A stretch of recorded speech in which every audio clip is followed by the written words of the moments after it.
can't really talk about Port Freeport without talking about some of the early beginnings of the mouth of the Brazos River. And with the arrival of Stephen F. Austin in 1821, recognizing that this region would be a great place to colonize because of the Brazos River. Texas began in Brazoria County with the Austin Colony. The Austin Colony began at Port Freeport.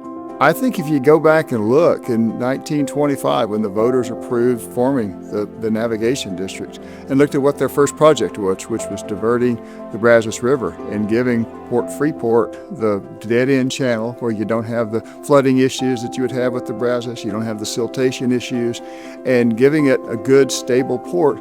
And that's what brought Dow Chemical to this area. And without Dow Chemical, we wouldn't have Lake Jackson. This region, this entire region would look dramatically different in ways that we can't even imagine. Being a Texan, we find ways to get things done. And obviously, that's what happened in 1925. I'm not sure if they ever envisioned exactly what we have today, because what we experience here today is just tremendous. We have grown from a small harbor port with wooden vessels to an extreme diverse port. I call it the jewel of the Texas Gulf Coast. From being raised in Freeport and watching it grow like this, it's amazing. Port's played an integral role in the development and stability of the area through its creation of job opportunities, bringing new business into the area, and promoting the area throughout the United States and world. They've had the vision to develop the potential of this waterway. It's being built out in a way that facilitates smart growth. It builds out a way so that customers are attracted to our area and all the things it has to offer, such as a short transit, great dock facilities, has all been fostered by the leadership Port Freeport has shown. Freeport LNG has been working with Port Freeport for over 20 years, nearly a quarter of its century in operations. Our relationship with Port Freeport has always been collaborative and strategic, with Port Freeport listening to our needs and embracing opportunities to grow our collective success. All the years that I've been doing economic development, you really find out how important and how fortunate we are to have Port Freeport here with us. It's a machine that moves forward, made up of people, but it's an entity that moves things forward. This is an economic engine, not just for us locally, but statewide and nationwide. And the job opportunities, even if they're not directly at the port, even the grocery stores, and you just go on down the line, it just has so many effects on so many people. Nationwide, they support 266,000 jobs, I believe. That's a lot of benefit. Our goal here isn't to just maintain what we have, but it's to grow beyond what we have, make sound investments, community trust. And I know that's a big, huge factor for Phyllis. I think that we have taken a sustainable approach to building the diversity of the port and having sound financial transactions that will carry this port forward and allow it to remain self-sustainable and without reliance on the taxpayers.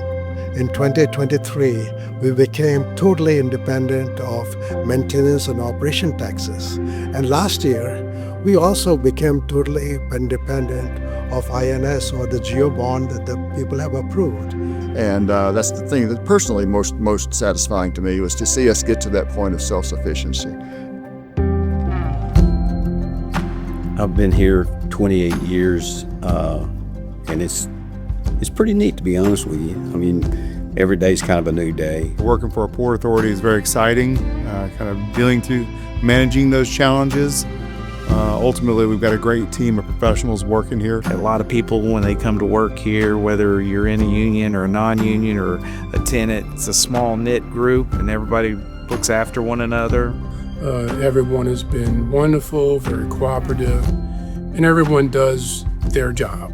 It made the port fun, and it helped us focus on the growth of the port. And I think there's a great sense of pride in everyone at this port to keep advancing this port in the right direction of growth. They dipped in the channel, which allows Phillips 66 and other stakeholders in the area to bring in larger vessels. Port Freeport will be the deepest ship channel anywhere on the East Coast and the Gulf of America. Virginia will be right behind us at 55 feet, and behind them, very close, will be Corpus Christi at 54 feet. We'll be at 56. We actually have now about 40,000 feet of rail space, which is a lot. Had the Port Commission not made the commitment to build that rail, we may not have attracted companies like Volkswagen Group of America to the port. Also, the development of our container facility with the 2 new Super Post-Panamax gantry cranes has really planted the flag on the ability to service container lines.